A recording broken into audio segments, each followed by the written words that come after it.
The best is yet to come, they say. Mindless wandering eyes, I'm needing to unwind. The best is yet to come, they say. With ocean crashing tides, the taste of your skin, the way you looked at midnight rings and on your way. Welcome back to Center Stage in Baltimore, Maryland, downtown Baltimore. And as I said before, this is a great day. God has given us this day, and I am so honored that He has not just given us this day, but He has allowed me to have the privilege to sit here with the great day, Miss Verna Day. I swear. Verna, Miss Verna Day, you have just really been an inspiration to many, many women in Baltimore and in the nation throughout, all over America. Because even though I always feel that you have never gotten your just due, because sometimes it's hard, you're not recognized the way you should be at home, it's just a hard thing sometimes because you are an icon, and you have definitely been the lady that many, many people have watched. Tell me, what has your best experience and worst experience been with not just this pageant, but just tell us a little bit about Verna Day, the lady. Well, for one thing, at some point in time, you're going to read about it, hopefully. I have written the book some time ago. This is my manuscript. It's called Life. It's enough to jar your mother's preserves. Come on.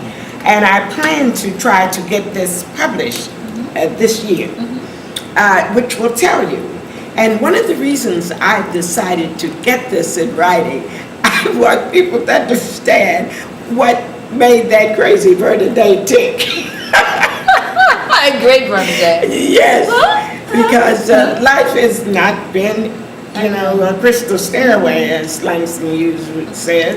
And but still, I guess the thing is, I have always wanted to aspire to something. Yes. Because, like I say, my childhood, I'm a product of not a broken home, although my father, he was sick with tuberculosis, and in those days, no one got cured. Okay. They put you in a sanitarium and you stayed there till you died. Okay. So, of course, there again, I had a mother who worked, and she was not into these things that we talk about now, self-esteem and motivation and all those big words. And so I, from a young girl, thought I was the hottest in town. It's good. It's good. Yes, Expect the best. yes, Prepare for less. Expect against the all best. odds, I still thought I was the greatest thing since sliced bread. Yes. Always wanted to be an actress. Okay. My mother was a movie buff, and when she worked on her day off, she took my brother and I to the movies. So in my earlier life, with my mother-in-law, my God, I knew every movie star, the history and everything. Of course, you really didn't know as much as you do now. Now you know every cotton-picking thing they do that you don't even want to know. And of course, in my day, I suppose getting a job was, the main focus when you graduate from high school. I will give you a funny thing. As being cute had its drawbacks because I did not have a boyfriend to take me to my prom, either junior or senior, because I had cured anybody else. And of course, I had a brother who did his best to defeat me. And so they would say, "Oh, Hurry Lee, your sister thinks she's cute," which I did. So I didn't really have that many friends, and of course I went to work early. But I always wanted to be an actress. Oh my goodness gracious. As a matter of fact, I understand my mother named me after one of those silent screen stars of that time. And so finally I graduated, of course, and got a job in the theater, similar to the Royal, because all the great black stars, Butterbeans and Susie, Red Fox, Sarah Vaughan, all of those featured persons came to the Enright Theater in Pittsburgh, Pennsylvania, where I was born. So I grew up loving that and wanting to be like them. But there again, in my day, my mother, who worked and struggled when she finally took us, because we were in foster homes a lot, until she was able to take my brother and myself.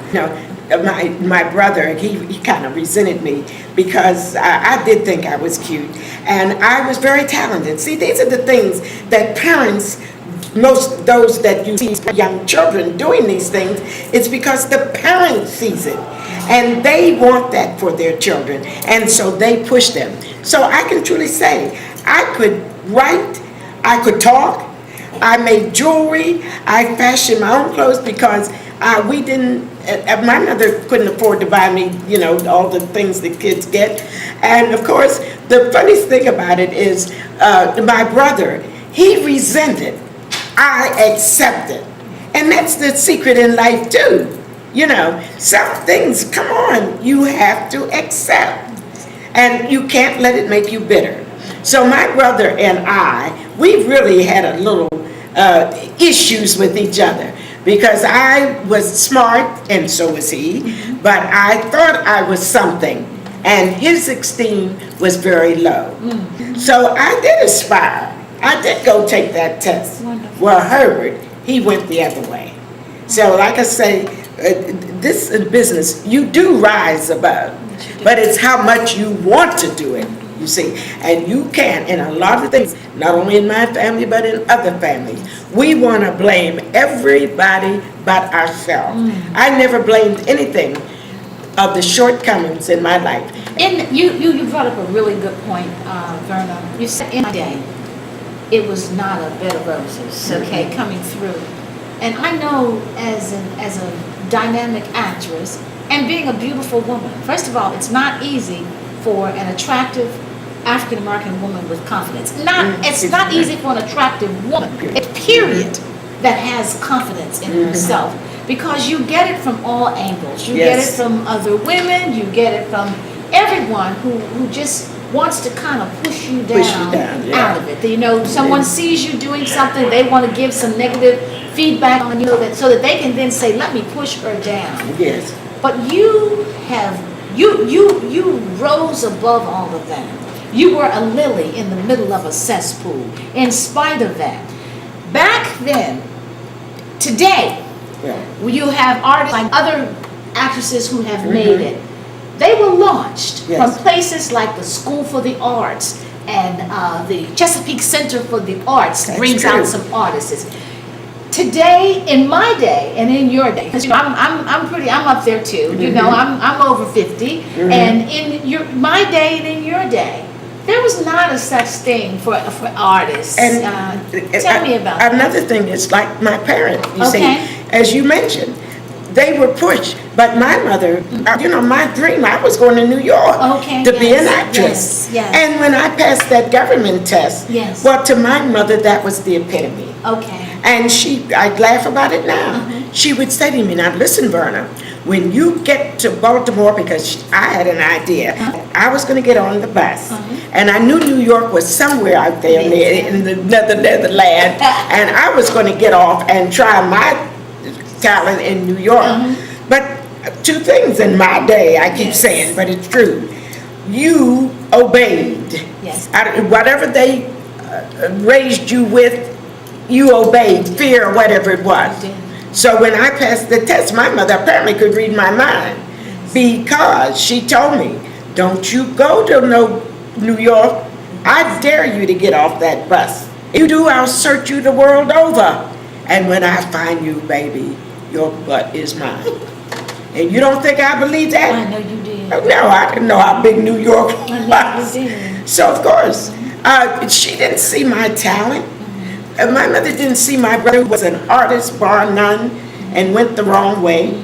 You see, there was no one. Your friends, I didn't have any really, a whole lot of them. So I'm just saying, it was a different thing when I came along. Loved acting. In my high school, we weren't segregated. I went to a mixed school. However, like the drama and wig club I belonged to, but I was never permitted to go on stage. Even in Pittsburgh, Pennsylvania, we had to. I worked behind the stage. So anyway, but the being an actress and successful, I had all of those dreams, all of those dreams, and of course. I did come to Baltimore, and I had a job when I got here with the Social Security. Okay. But I still had a flair of my own. Believe me, because acting is in your blood. I still Yes. liked me, Yes. even in those days. I kid about, Verna, do you mind living alone? No, I like me. I enjoy myself around the house. You know, why should I care about living alone? Yes. You know, one of those things. So that's part of my personality, which will be explained, Yes. when you read my novel. Yes. Now, It's an autobiography. the Miss Maryland Senior America contest gave you just one crown that you know, but of course you deserve many, many, many more. But we are very happy that here at Center Stage, there is it's a classy pageant. Yes. Center Stage is a full place for theater. The acoustics are just magnificent Here, yes. in that room. I'm thinking, oh goodness, this would be a great place to sing. The women were just, it was a good relationship between yes. all the women. Now, it's difficult sometimes to get good sister friends when you are a woman coming through. Now, I guess the older you get, the better it gets, okay? But I see you have a wonderful friend that came down here with you, Miss Sally Johnson. Honey, and I would tell you, she's beautiful too, and she was just so wonderful to stick by you and everything. She's a nice, Give us just something about Sally. for younger people. And that's it, just something, just younger people. What does it take? What do you have to do to really stick to it, to have a good sister friend, not girlfriends? No, because sister friend. girlfriends, it has to be a sister friend. Well, Sally's my sister friend, and of course she's pushed me a lot. You know. That's wonderful. Yeah, she does. Of course, as I say, it was Rita Arrington that got me in the pageant in the first place because I represented her senior center, the Allen Center. But Sally's known me a long time, and of course, there again, she knows my innermost problems and et cetera, She's known me through 2 husbands and children and all the things that go on with children, how many children do you have? I have 4. You have 4 children? 2 boys, John and grandchildren? Dennis, and my daughters are Stephanie and Isn't that Nina. wonderful? And I have a host of grandchildren, my granddaughters, Sean. That is And so great. she's married now and has I have a new baby, and her children are Brandon and Jasmine, Verna? and a host of other friends and relatives. Miss Dane, you know what is so, what I admire so much about you, and many experienced citizens that I have met, several, but you meet experienced citizens, but your mind is as sharp as anything.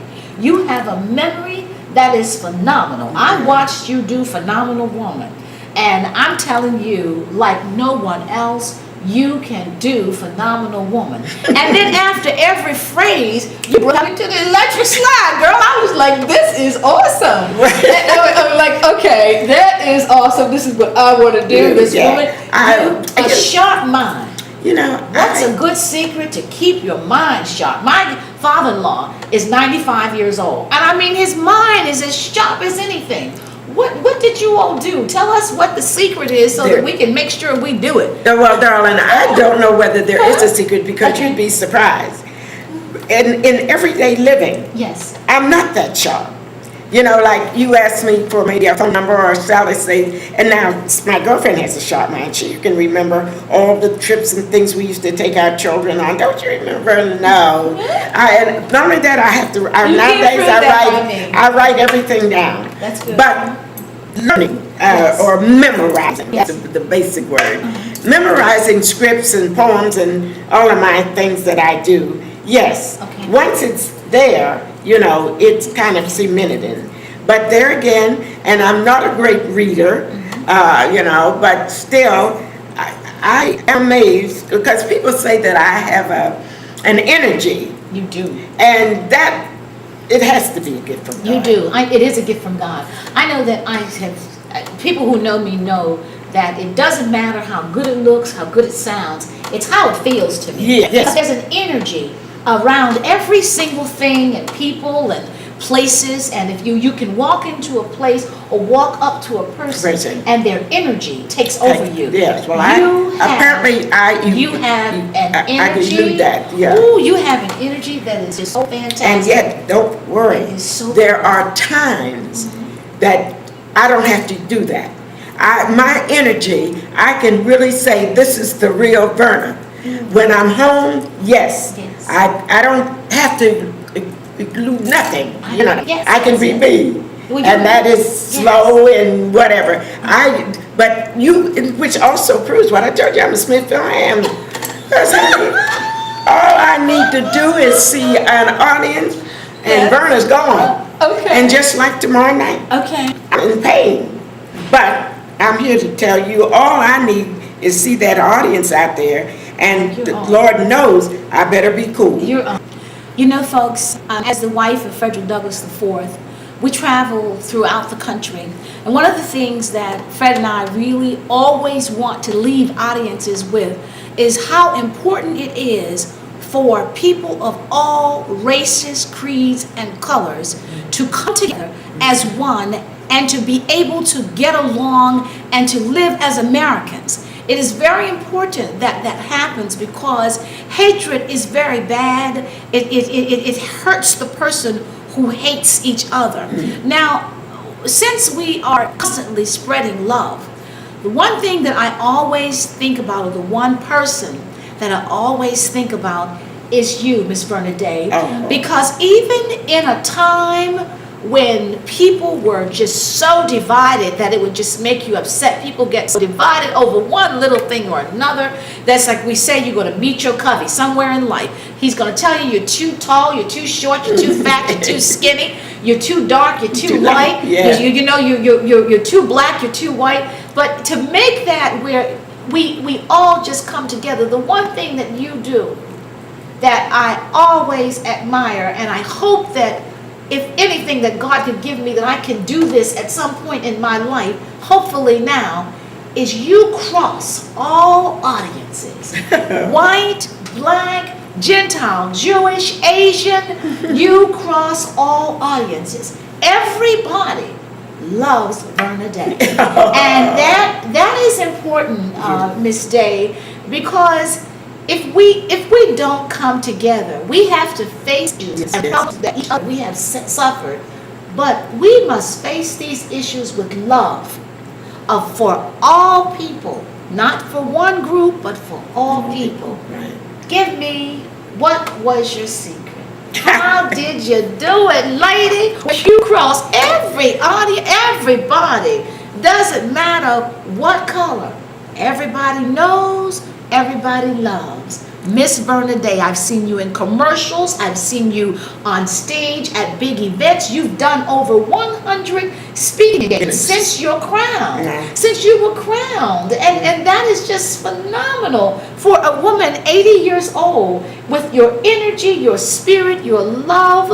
And I saw that what you and Sonia brought to each other, hugging, and it was just so beautiful. Give me your secret. Well, tell everybody out there from Center Stage in Baltimore, Miss Verna Day is going to give us a little secret on how we can all get along. Well, I really don't know, BJ, whether it's a secret or not, but I do believe that that old adage, treat people like you want to be treated. I don't want to hurt anybody's feelings. In fact, through my life, I have put myself at odds rather than hurt somebody. Like this pageant business. Yes. Who knew that I was going to have a problem, And I had already put people's names down that I was going to do things for. And truthfully, I would not go in the hospital because I don't want to disappoint anybody. That's all it is. You make a commitment and you keep it. To love. I just can't help it. It's just a part of me. And that's what gets me across lines. When I meet a person, I meet them on my level, and whatever we get out of that association, that's the way it's going to be. I'm not trying to psychoanalyze them or figure out whether they're going to like me or not. I act like it's going to be. Like, for instance, you go, I'm invited to a banquet or buy tickets to a mini. Okay, so when you walk in, this is how it works. You walk in, the table holds 10. Now, some of them have already formed an opinion. Yes. I don't form opinions. You see, I walk into that group and I make up my mind right then. I'm Verna Day, and that they didn't sit there or half the evening and ain't introduced themselves. Yes. So what I do, I go in. I'm Verna Day, and smile, and then I everybody else introduce themselves. Okay. You know what I mean? And then the second, if you want to call it the secret, is be me. All the time. I mean, I'm sorry. I have a little speech that I say that I talk about laugh a lot, not at others, but at yourself. I laugh loud, long, and recklessly, which sometimes keeps me out of the best drawing rooms. Isn't that? That's in a speech. So what? So what? You know what I mean? Yes. I'm going to be Verna, and you can cock your eyebrow or whisper down my back. It makes never mind. Seriously. That is I've so got to be Verna. And if you can't accept me, baby, that's your problem. Your problem. But I'm kind of writing the book so they'll see. Okay.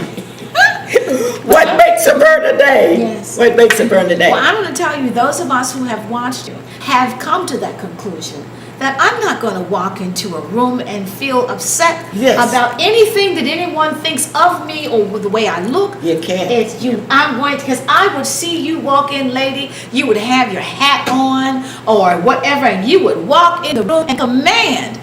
Just because of your energy, people would just notice that's Verna Day.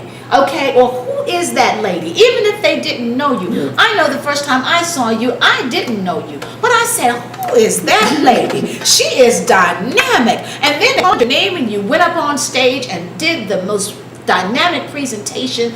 And it just reminded, me of, in your culture, it reminded me of holidays when your mother got up. Because my mother was an actress. And when you see those things and when you see that if you love, that's it. if you love all people, you come to me. if you don't just be discriminatory against anybody, not a child, not an older person, not a person of any other color, then without a doubt, God will surround you with the best. Well, that's my secret. He will surround you with the best. I don't judge people. Good. Before I even know them. Okay. And so that is, I guess, the secret of me getting along with people. And I will tell you though, BJ, everybody does not love her. That's all right. And I have sense enough to know that. That's all right. But I don't let it stop. That's all right.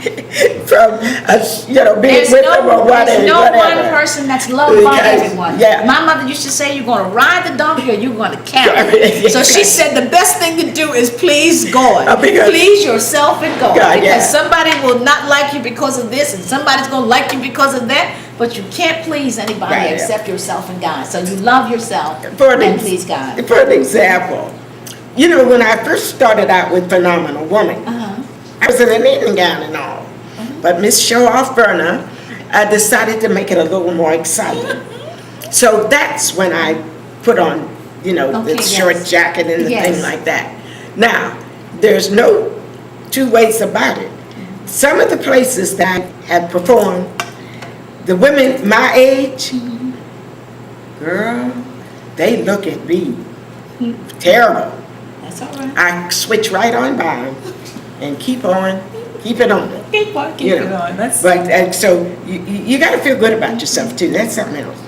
I feel good about me. I'm not all that I want to be or could be. But like I say, I'm doing the best I can. And so this is Verna. You either take her or you leave her, you know.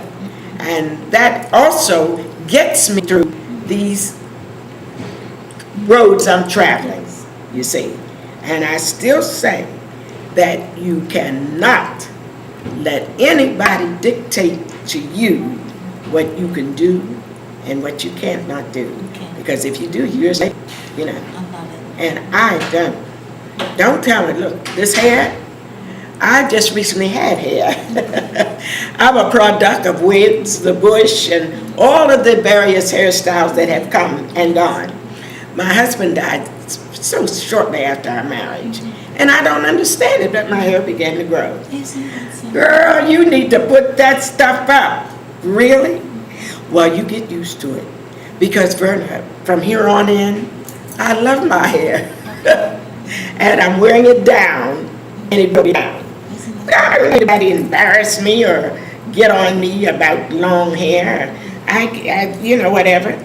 And they kept saying I had nice looking legs. So I said, well, okay, Verna, make that little phenomenal woman interesting. Yes. So I hooked up the costume. And it is fantastic. And Well, I will say that this has been a great day thank you. with you, Miss Verna Day, here at Center Stage in Baltimore, Maryland. I thank you, Baltimore, for staying with us, for watching, and for listening. And whatever you do, each day that you rise, and you are being a Baltimorean, if you are in the theater, understand, don't ever not praise the women and the men who came before you.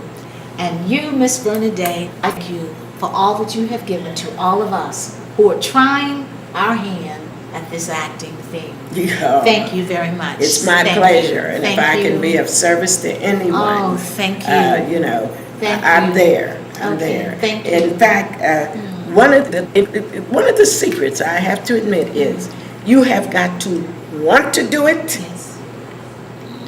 then you do it. Don't expect anything because you're doing it. You understand what I'm saying? And see, this is what makes people unhappy. You know, they do something, then they expect that automatically. Well, Lord Jesus, if I waited for warm fuzzies, oh my goodness, honey, I would have stopped a long time ago. We do too. We think you're all so great. Thank you so much. Thank you. It's my pleasure. Thank you, Baltimore.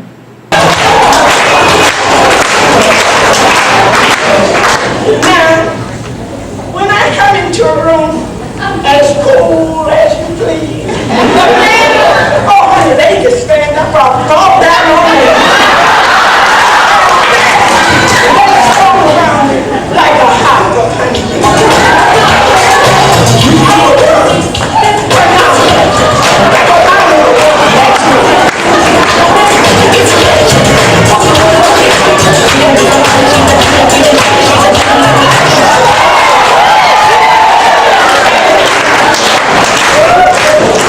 Now, they wonder what they see in me. They try so hard to find my inner mystery. And when I tell them, honey, they say they still see. I said, I'm a woman, but I'm a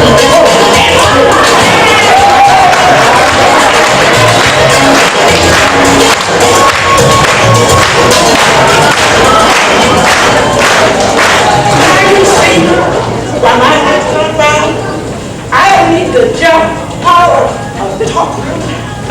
When you see me come, you ought to feel real right. I'm going to jump, but I'm a woman.